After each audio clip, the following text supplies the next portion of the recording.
दोस्तों, कुछ वर्षों बाद सरकारी के नाम पर केवल आपको सरकारी मिलेगी। नमस्कार, मैं भानु प्रताप सिंह स्वागत करता हूं आपका बीटी पर। आज सवाल ये है कि इस टॉपिक की ज़रूरत क्यों पड़ी। इसका कारण ये है, हाल ही दिनों में किया गया प्राइवेटाइजेशन, संसद में उठाया गया मुद्दा, कुछ ऐसे प्रमुख कारण हैं जिसकी वजह से हमें ये लगता है कि आपको इसके बारे में बताना जरूरी है, क्योंकि हमारा एक कर्तव्य है कि हम खुद भी जागरूक बने और आपको भी जागरूक करें। अब सवाल उठता है दोस्तों कि प्राइवेटाइजेशन यानी कि निजीकरण है क्या। मेरी नज़र में और किताबी भाषा में सार्वजनिक क्षेत्र के उपक्रम को किसी प्राइवेट सेक्टर को सौंप देना, उसका मालिकाना हक प्राइवेट सेक्टर को दे देना निजीकरण कहलाता है।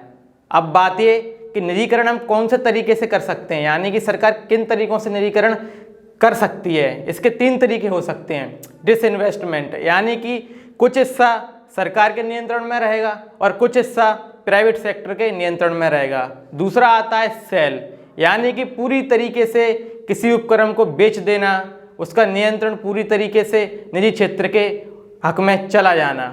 तीसरा तरीका हो सकता है लीज एंड कॉन्ट्रैक्टिंग। इसके तहत एक निश्चित समय के लिए सरकार अपने किसी उपक्रम को लीज पर या कॉन्ट्रैक्ट में 5 या 10 साल के लिए दे सकती है। उसके बाद जैसे ही वो समय या कार्यकाल पूरा होता है, ऑटोमेटिकली वो जो उपक्रम होता है सरकार के नियंत्रण में आ जाता है। दोस्तों, हर चीज़ के लाभ होते हैं तो कुछ लॉस भी होते हैं। इसी प्रकार से प्राइवेटाइजेशन के भी हमारे पास कुछ लाभ भी हैं तो कुछ नुकसान है। कई लोग कहेंगे ये अच्छा है, कई लोग कहेंगे गलत है। सब लोगों का अलग अलग नज़रिया है। गवर्नमेंट का नज़रिया क्या है दोस्तों? गवर्नमेंट कहती है कि जो लोन है तथा जो घाटा हो रहा है सरकार को सिस्टम्स में, और जो परफॉर्मेंस है सिस्टम की अच्छी करनी होती है, इसलिए वो प्राइवेटाइजेशन कर रही है। लेकिन आम जनता का सोचना क्या है? आम पब्लिक का सोचना क्या है? आपका और हमारा सोचना क्या है?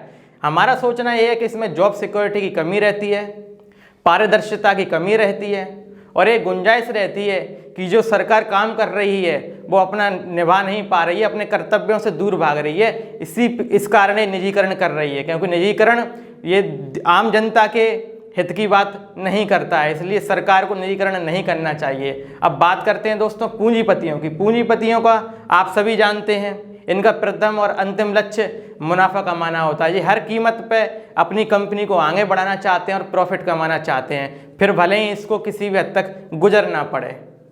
आप सभी जानते हैं कि हमारा भारत देश सभी देशों से हटकर है और थोड़ा अलग भी है। यहाँ की परिस्थितियाँ, सिचुएशंस काफ़ी डिफरेंट हैं अन्य कंट्रियों की तुलना में।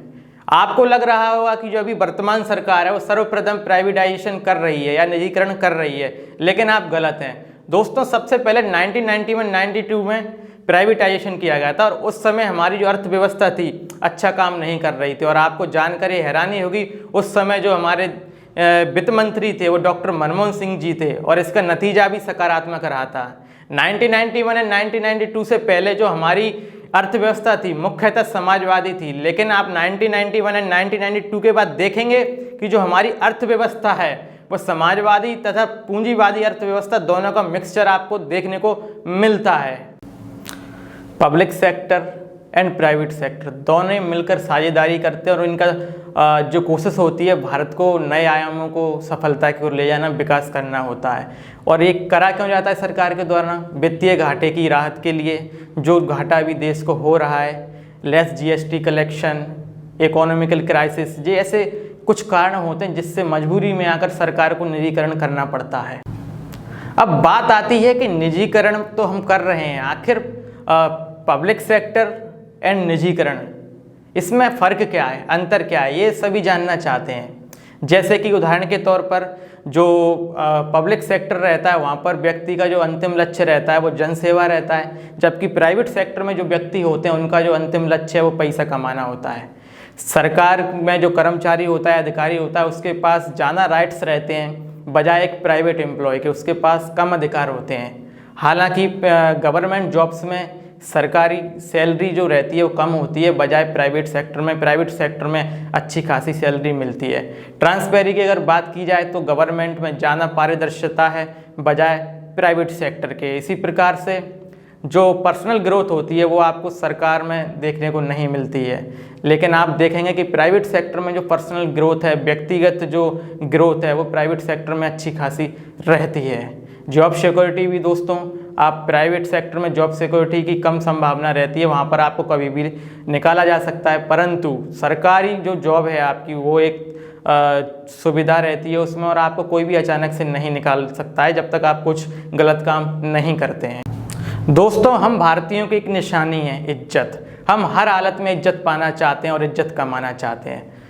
गवर्नमेंट जॉब्स में आपको जो इज्जत मिलती है, जो शोहरत मिलती है, शायद आपको प्राइवेट जॉब्स में नहीं मिलती है। भारत में गवर्नमेंट जॉब्स के जो अधिकारी रहते हैं, कर्मचारी रहते हैं, उसको आम जनता एक अलग निगाहों से देखती है और इज्जत देती है, बजाय एक प्राइवेट सेक्टर का आदमी। भले ही उसकी इनकम सरकारी कर्मचारी और अधिकारी की तुलना में ज़्यादा हो, लेकिन फिर भी उसको वो इज्जत नहीं मिलती है जो एक सरकारी कर्मचारी को मिलती है। अब दोस्तों बात करते हैं मिथ्स, अफवाहों की। कुछ लोगों का मानना होता है कि प्राइवेट सेक्टर में करप्शन नहीं होता है। कुछ लोग ये सोचते हैं कि गवर्नमेंट में ज़्यादा करप्शन होता है, लेकिन दोस्तों ऐसा नहीं है। हालिया दिनों में आपने देखा होगा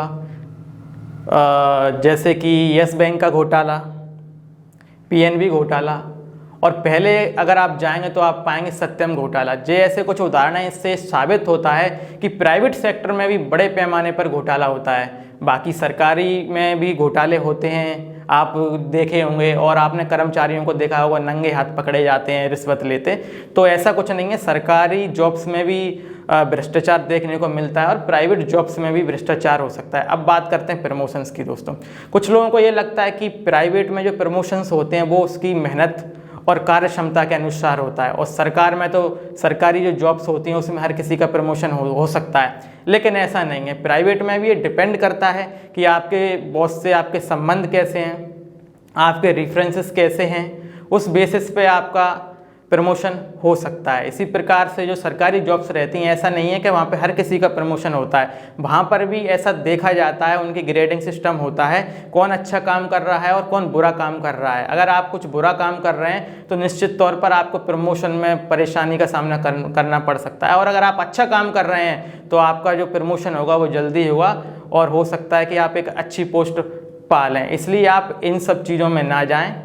अब बात करते हैं दोस्तों हमारे संवैधानिक पहलू की। हमारा संविधान क्या कहता है? जैसा कि आप सभी जानते हैं, हमारे संविधान की जो प्रस्तावना है दोस्तों, उसमें समाजवाद शब्द का जिक्र किया गया है। डीपीएसपी में भी आपने देखा होगा कि समाजवाद का जिक्र है। हमारे फंडामेंटल राइट्स, इक्वलिटी की बात करते हैं। इससे जाहिर है कि हमारी जो अर्थव्यवस्था होगी मुख्यतः समाजवादी होगी, लेकिन उसमें पूंजीवादी अर्थव्यवस्था को भी जगह दी जाएगी। सरकार पर विपक्ष के द्वारा कई बार आरोप लगाया जाता है जो निजीकरण है वह संविधान विरोधी है। हालांकि सरकार इस बात से मना करती आई है।